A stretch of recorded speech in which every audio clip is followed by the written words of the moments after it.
Ampeg SVT4PRO. Haven't done one of these in a while. Well, I'm peeking in. Customer says one channel doesn't work. And I can see why. Because I see a fire right there. And I see a fire right there. So that channel of this amp is going to need to be rebuilt. Pretty basic repair, just time consuming, but no biggie. Next step is remove this circuit board that goes across there and remove this little board that goes in there.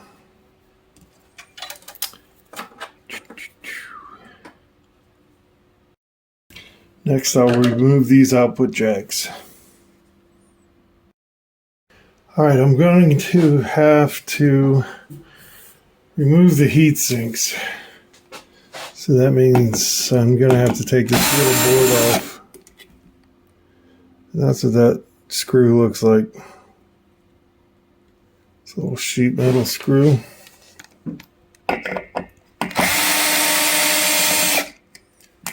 And this side is a machined screw. So I should be able to take these four out, and then that little board will pop off. Then I got to take off all these screws holding the MOSFETs against the heatsink, and then I can take the heatsink off. It looks like there's MOSFETs shorted on this side as well as the other side, so this thing's a mess. All right, now that I got the heatsinks off, I can see some other damage. There's a little fire right there. And a little fire right there.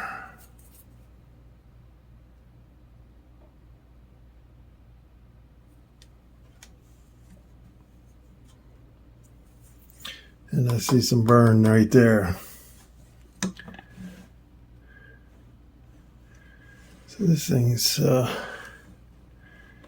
some significant damage. Okay, so far I've replaced all of the gate resistors. There's 5 there. 1, 2, 3, 4, 5 there.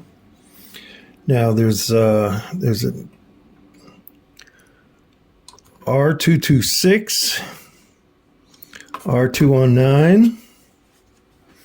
Those are supposed to be 100 ohm, even though sometimes they are 47 ohm. They changed the design, so that's an upgrade. So even though this channel works, I'm changing those on this side. R216, R119. These are both supposed to be 100 ohm also. Also, go through and test every diode for a short.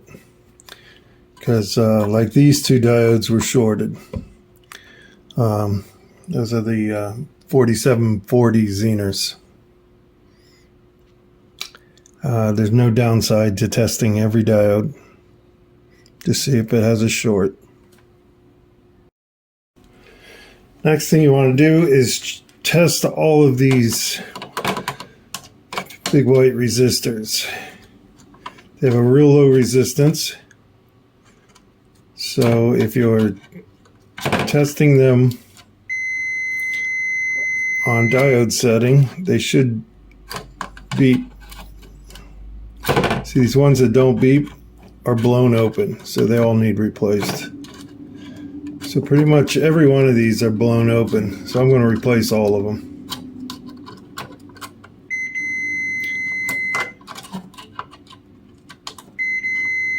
All right, so there's only 3 out of the 10 aren't blown.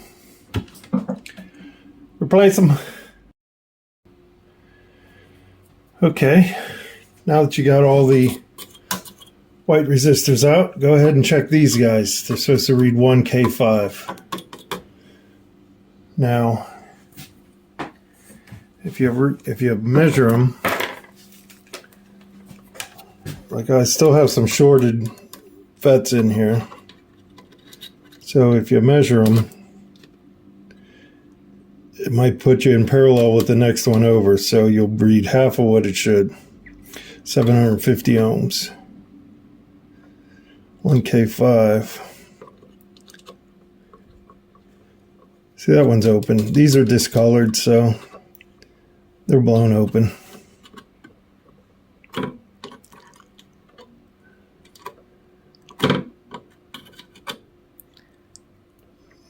Might as well replace all them too.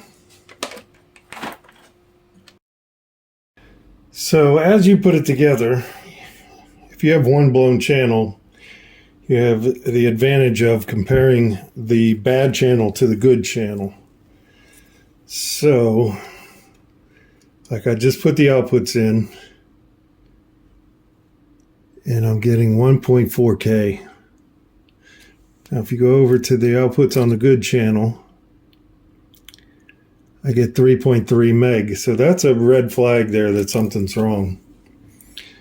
So you got to keep poking around until you find something else that's still wrong with it.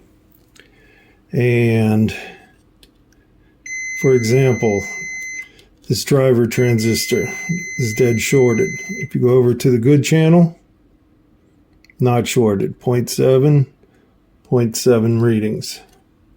Go to the bad channel, 0.1. So this one's probably good. That one's dead shorted. So let's pull that out and replace it, and I think that bank should be decent.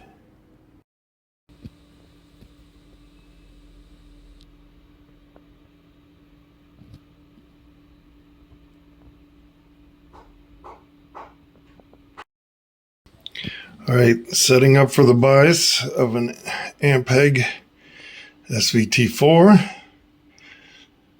There's your one test point.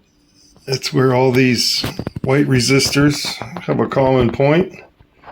And then you need to measure across that resistor, which you can see where you can't get to it because of the heat sinks in the way.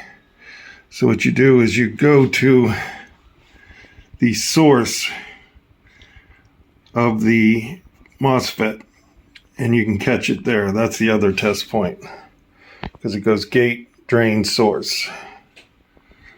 So between those two test points should read 10 millivolts. Says start with the trim pot counterclockwise and then bring it up until you get 10 millivolts. Now keep in mind, this thing is very sensitive once you get close. It moves a whole bunch. And they say let it warm up for 2 minutes. But that looks pretty good.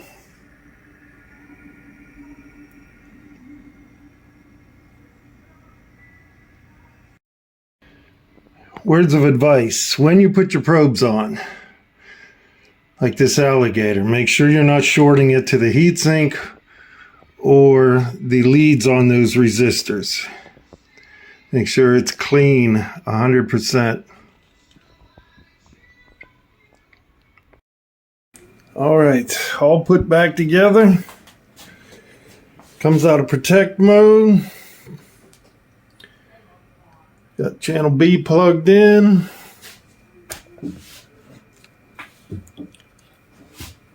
Let's pump in some music.